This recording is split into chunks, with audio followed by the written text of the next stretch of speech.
Hey friend, thanks for listening to the Compared to Who show today. I'm Heather Creekmore, your host.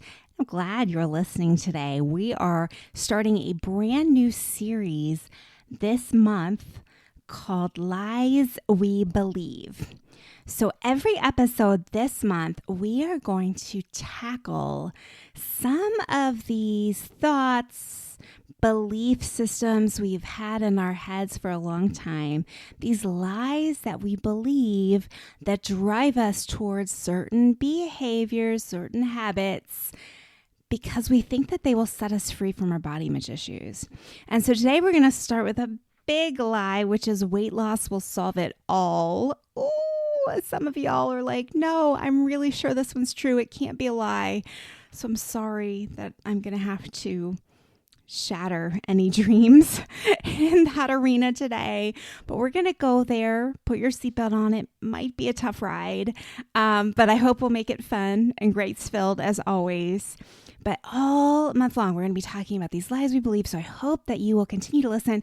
And what I think would be even more amazing is if you shared this show with another friend. Okay, statistically speaking, I don't know, 9 out of every 10 women you know are struggling with their body image in some way. Now, I'm going to say 5 of those 9 aren't really aware that they're struggling because they just think that they lead a healthy lifestyle and that their compulsion to exercise all the time and count their calories and all those things are just part of health and not actually driven by any body image issues. But the other 4 out of those 9, they know they're struggling. So figure out who that is in your circle, share the show with her, start talking about the show, and boom, you suddenly have your own encouragement and accountability group. Doesn't that sound awesome? But seriously, it is lonely to try to tackle these issues by ourselves. So share the show, wrangle in a friend or two, and start talking about them together so you can have community around these areas where we all struggle. Is there a lie you've been believing? Maybe it's today's, maybe it's one that we'll tackle later this month. If you have an idea for a show, hey, drop me a message, heather@comparedtowho.me, and I would love to see if maybe we can work it into this month's schedule. Are you ready to get going? Let's hit it.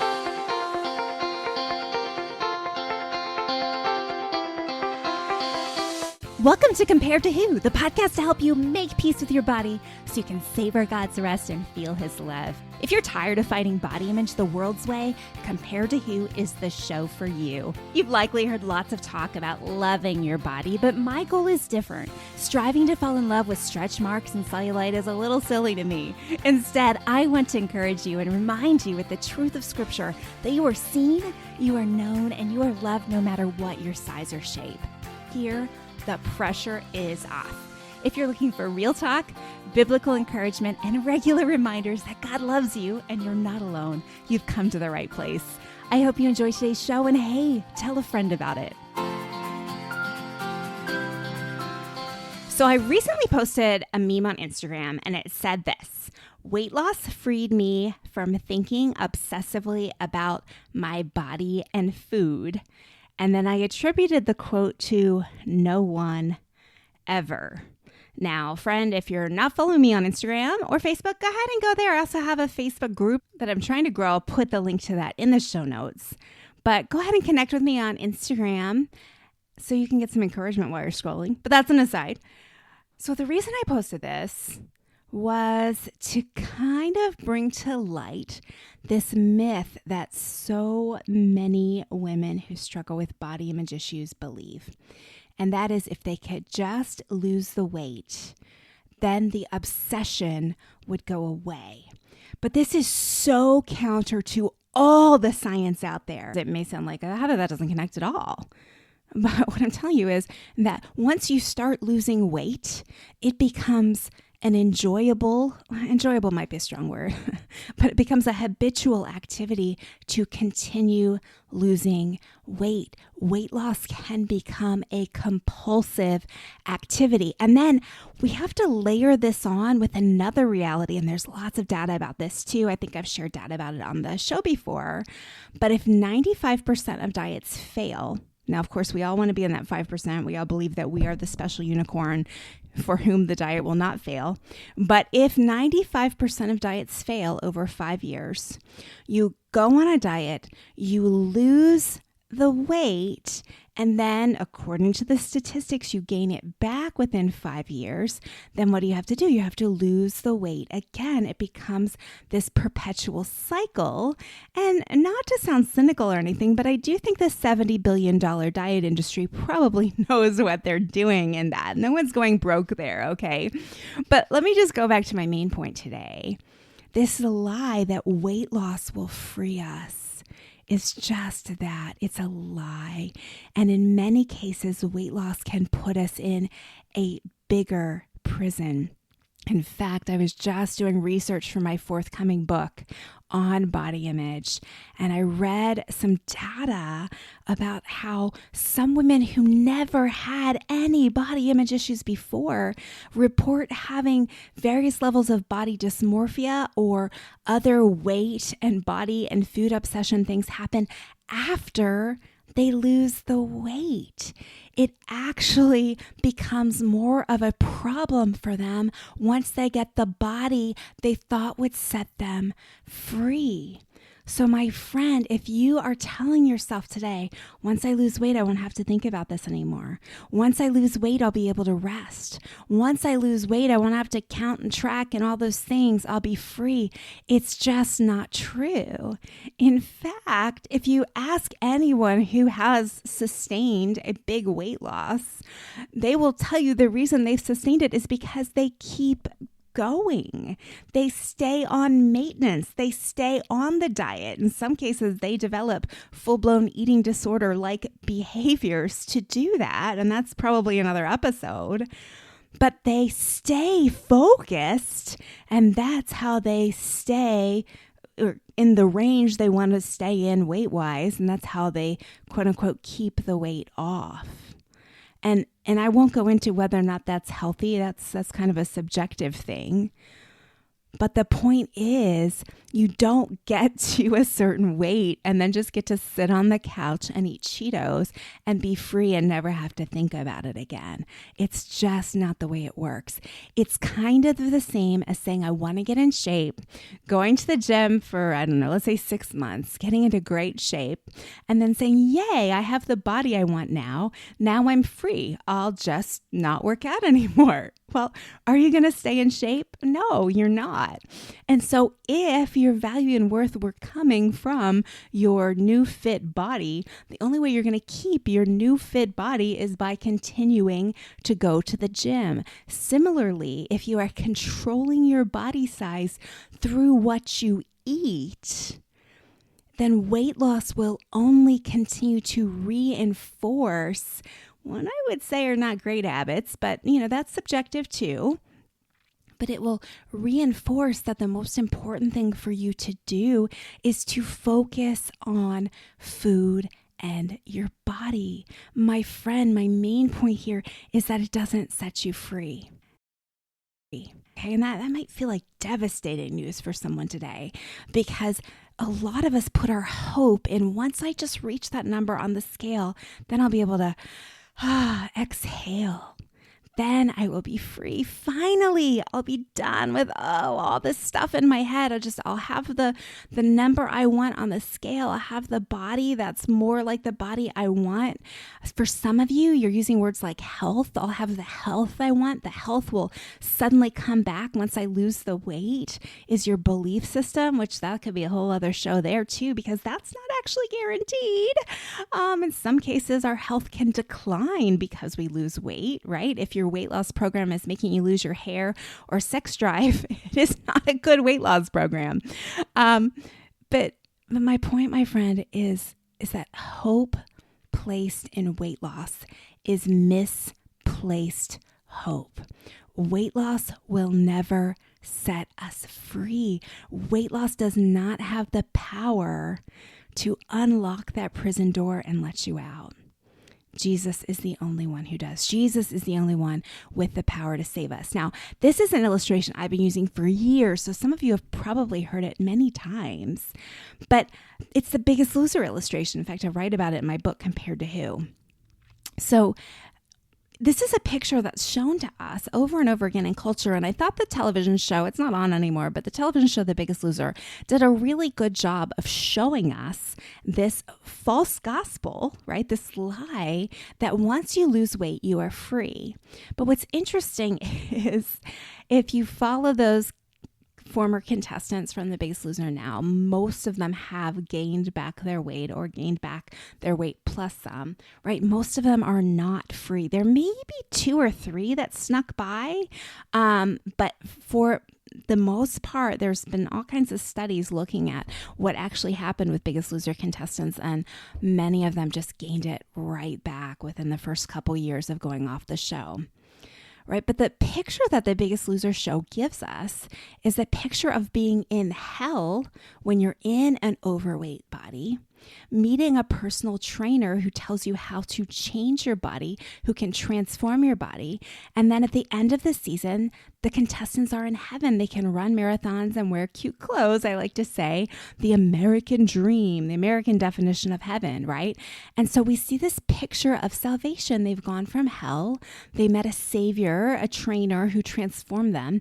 And at the end of the season, they are in heaven. But that is a false gospel. It's a horrible place to look for salvation because, like I said already, it didn't work. It wasn't a lasting salvation, even for the Biggest Loser contestants who met arguably the best trainers in the world, right? It wasn't enough for them. They couldn't keep it. But it's also not an authentic salvation, right? The authentic salvation we really long for is the kind that Jesus offers, the kind that gives us eternal security, the kind that tells us we are already approved of because of the work Jesus did for us on the cross. And the good news is you don't have to wait to lose weight before you can feel that kind of affirmation, that kind of approval, that kind of salvation. And I think, my friend, if you are one who is looking for weight loss to solve all your problems, or if you believe that weight loss will just transform your life in a way that will make everything so much better, my encouragement for you is this. Please hear me when I'm saying your desire to lose weight is not a bad desire. There's nothing wrong with you or unchristian about you because you want to lose weight. But what I'm saying is this: if you put your hope in Jesus and pray and ask him every day, God, how can I lose weight in a way that honors you?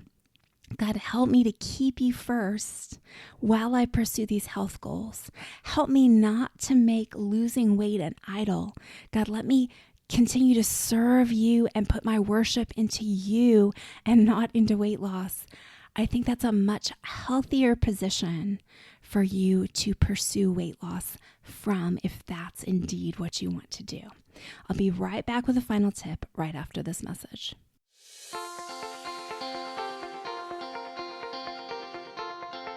Hey friend, all month long, we are talking about an awesome program that I discovered thanks to a show we did here on the podcast.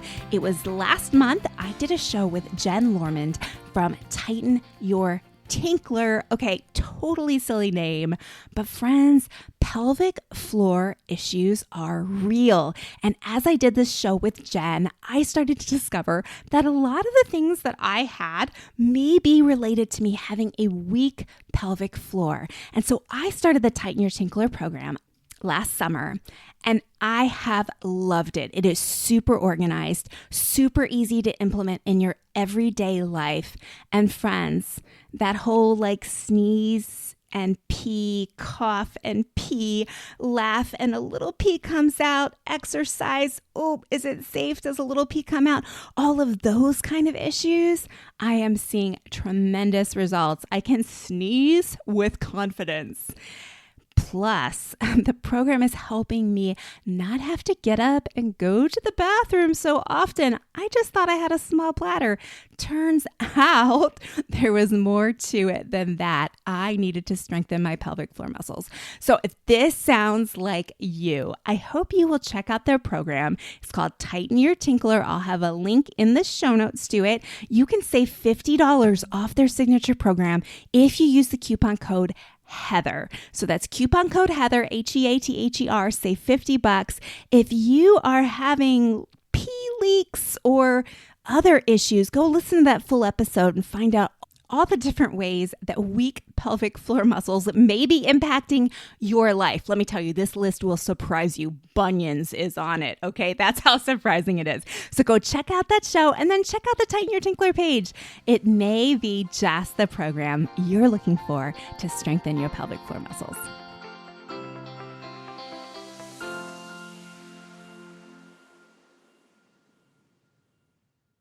Okay, final point for you today. I want to be gentle here, friends, because if your hope has been in weight loss, this is hard truth to hear. This is a really difficult lie to not believe that weight loss would just fix everything. But I have to tell you, my friend, believing this is key to being free from your body image issues, because you cannot be free from body image issues if you continue to believe that a smaller size body will fix the problem. Now, I've talked about this in my books, and I've talked about this on other shows too. At some level, intellectually, if we can believe that models or actresses or women in all different size bodies have body image issues, then we should know that just losing weight or changing sizes won't solve it. But the truth is so hard to swallow. So my final tip for you today, my friend, is don't confuse your body image issues with any perceived health issues or perceived weight issues. And I'm being really careful about the way I say that too, because I think there's a lot of misinformation about BMI and weight and how quote unquote dangerous extra weight is. It's all scalable, and there's different science depending on who you're reading and what you're following, right? So leaving that mess aside, there's a difference between body image issues and these health weight issues. And my bent is if you work on the body image issues first, the health and weight issues can come along second. But if you put the health and weight issues first, my friend, the body image issues won't solve themselves. And they certainly won't be solved if you change the body. Most of the women I work with have experienced at least one significant body change. Sometimes they've gained and lost 100 pounds multiple times. This is a familiar story. So friend, today, can you believe your body image isn't connected to the way your body looks? And if not, what are you going to do about it? It's time to change that, because it's the truth. I'm telling you the truth, my friend. I'm not lying to you. Body image is not connected to the size or the weight of your body. What are you going to do to change that? I can put you on a course. We can do coaching. My group coaching starts like today, but there may be a spot left. So if you're listening to this in real time on the day it releases, go ahead and drop me an email quick and we'll see if we can get you in a coaching group. I also do individual coaching, and that'll resume again in October for new clients, that is. Have you read my book? Read Compared to Who, read The Burden of Better. Those things will help too. But don't stay stuck there. Don't stay stuck chasing weight loss, believing that that will fix it, because it just won't. And I mean that really as encouragement to you, because that means you don't have to drop a pound in order to feel better about your body. You don't have to go on another diet in order to feel like you have something valuable to contribute to your community, to your workplace, to your family. You do not have to do a single thing to change your body to be valuable to Jesus. And that's what's most important. Well, all month long, friend, we're going to be tackling lies that we've believed. I hope we did a sufficient job tackling this one today. I know it's a tough one to swallow. I don't know why I started with the hardest one, but I hope something I have spoken today has stirred your heart, maybe encouraged your heart to move to a place where you can find true confidence and worth in Jesus and be free from the readout of that scale or the opinion of the mirror or the opinion of the size tag, all those things, and just find your worth in Him and ask Him why He created your body that way and what He created it for. I think that's a good question because I know He created you on purpose for a purpose. You are not the wrong size. You are not too big or too small or too short or too tall for Him to use you in magnificent ways for His kingdom. Be encouraged with that today. Well, thanks for listening, my friend. I hope something has helped you stop comparing and start living. Bye-bye.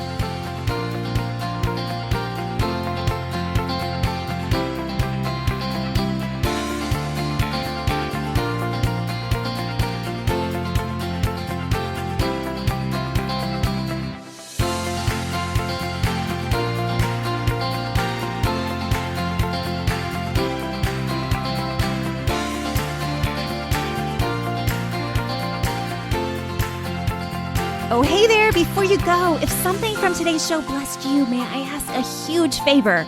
Leave a review on your favorite platform. Seeing your 5-star reviews is a huge encouragement to me. Not sure how to do it? You can go to comparetowho.me/podcast, scroll to the bottom, and you'll find all the information.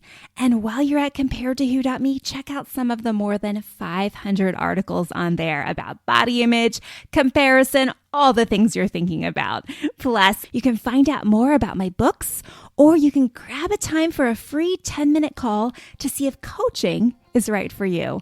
I'm so honored to be a part of your journey out of body image and comparison frustration, and I can't wait to hear how God is working to set you free.